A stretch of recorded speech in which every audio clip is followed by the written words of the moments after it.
ढोलक्याची वाडी शिवारात सापडली 8 फूट लांबीची जिवंत मगर. वन विभागाच्या पथकाने घेतली ताब्यात. कळमनुरी तालुक्यातील ढोलक्याची वाडी शिवारातील एका शेतात 8 फूट लांबीची जिवंत मगर मंगळवार दिनांक 23 ला सकाळी आढळून आली असून वन विभागाच्या पथकाने तातडीने घटनास्थळी जाऊन मगर ताब्यात घेतली आहे. इसापूर धरणाच्या जलाशयातून मगर शेतात आली असावी अशी शक्यता व्यक्त केली जात आहे. कळमनुरी तालुक्यातील ढोलक्याची वाडी शिवारात आनंदराव फटिंग यांचं शेत आहे. त्यांच्या शेतापासून काही अंतरावरच इसापूर धरण हे असून छोटा कालवा देखील आहे. या पाण्याचा ऊसासाठी वापर केला जातो. मागील काही दिवसांपासून त्यांच्या शेतात ऊस तोडणीचं काम सुरू आहे. आज सकाळी कामगार ऊस तोडणी करीत असताना त्यांना ऊसाच्या फडात मोठी हालचाल जाणवली.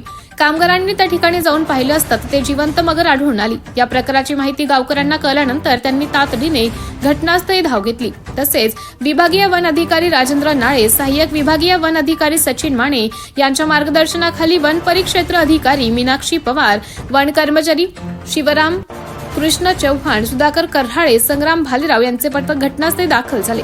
माजी जिल्हा परिषद सदस्य डॉक्टर सतीश पाचपुते यांनी घटनास्थळी भेट दिली.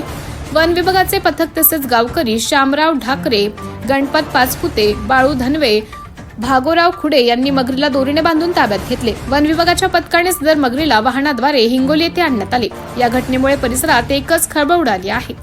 एन मराठी न्यूज करिता उपसंपादक आनंदकुमार पंडित.